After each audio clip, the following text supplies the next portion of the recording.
J'ai une dernière question à poser à nos intervenants. Oui. Justement rebondir sur ça. Sur quoi?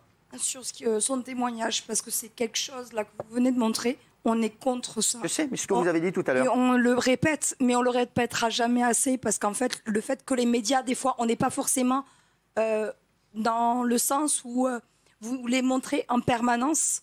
Ça donne des idées après à certains de nous rejoindre et de dire « Ah, ben regardez, aujourd'hui, la Réunion a réussi à obtenir quelque chose au niveau des taxes, au niveau du diesel. Ça a bougé. Et que du coup, aujourd'hui, ils se disent « Il faudrait qu'on fasse quelque chose. » Alors, la seule chose que je demanderais aux Gilets jaunes qui m'écoutent, qui nous écoutent, parce qu'on est là, s'il vous plaît, on est parti sur une ligne de conduite de pacifistes, où on dialogue, on s'entend très bien avec les policiers, on boit des cafés avec eux, on mange des grillades avec eux. Et ça, il ne faut pas l'oublier, il faut qu'on reste sur ce même cap. Surtout, pas de violence. Très bien. Parce que ça va tout nous gâcher. Bravo. On peut vous applaudir, bravo. Alors, on le sait, on nous l'a dit, apparemment, Noam, qui était policier, me disait que les policiers étaient avec les Gilets jaunes. Merci. Alors, juste pour finir, j'aimerais savoir, autour de la table, franchement, là, voilà, c'est la dernière question que j'ai envie de vous poser.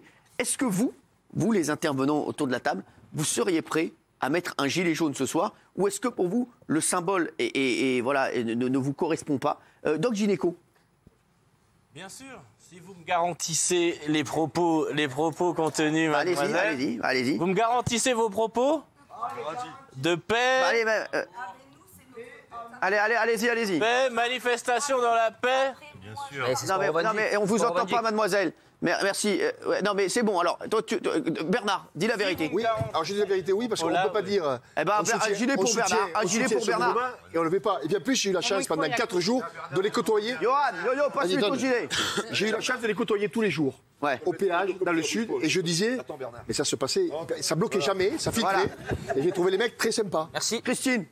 Je prendrai le gilet jaune, je le mettrai sur mon pare-brise, mais pas sur moi, parce que je suis journaliste. Et ça te va bien? Parce que pourquoi? Parce que je suis journaliste, je trouve que je respecte ma fonction. D'accord. Alors, non, il a pas mis en vrai. Éric, dis la vérité. Moi, j'aime pas trop la question comme elle est posée. Je le dis franchement, Cyril. Non, mais tu peux tout me dire. Je te le dis. Parce que le politiquement correct du moment, c'est de dire... C'est ça, on va le mettre. Bah, bien sûr. Si on est pour le mouvement, on le met sans restriction et les gens vont applaudir. Je suis d'accord. Non, attends, Bernard.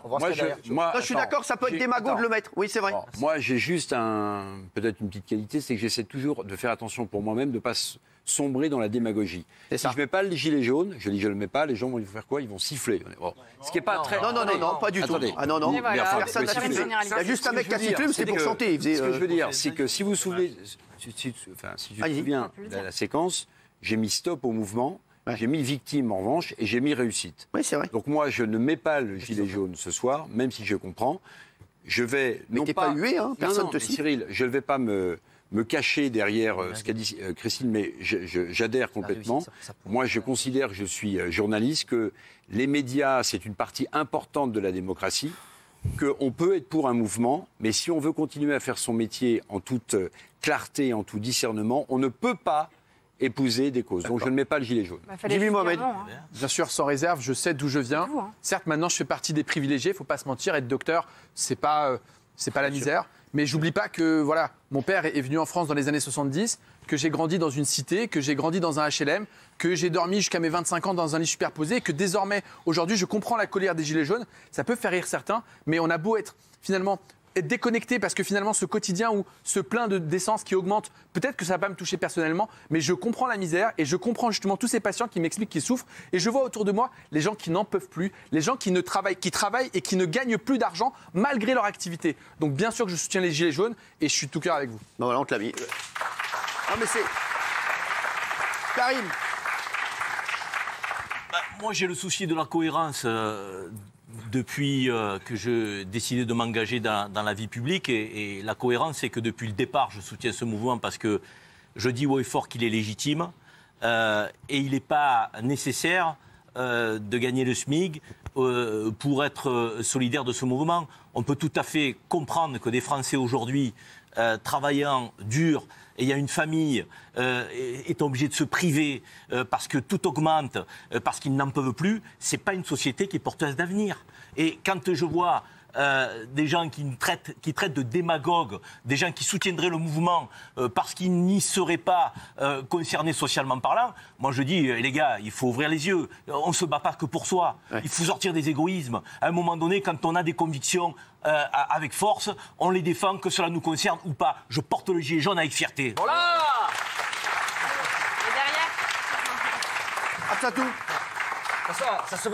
Ça se voit qu'il vient de Marseille quand même. Ouais, calmez-vous quand même. Ah oui, il m'a mis la larme à l'œil. Absatou. Non, pour moi, mettre le gilet jaune, c'est justement porter haut et fort le message des pacifistes, des gens qui... Alors c'est le message qu'ils nous ont fait passer ce soir. Hein. Le message de cette jeune femme qui a parlé à plusieurs reprises et qui relaie ce message aussi de solidarité des gens qui souffrent aujourd'hui. Je ne peux pas dire sur ton plateau, je soutiens et je suis complètement d'accord et je comprends, et ne pas mettre le gilet jaune. Mettre le gilet jaune pour moi, c'est dire je comprends. Je comprends votre cri, je comprends votre soutien, je comprends votre douleur. Moi, j'ai un papa qui a travaillé 40 ans en France, qui gagne 700 € de retraite.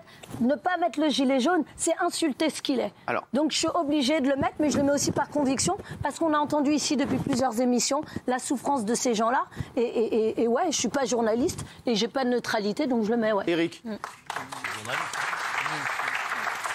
moi, je ne le porterai pas pour deux raisons. J'ai essayé d'éviter toute la soirée la démagogie. C'est pas pour craquer à la dernière seconde.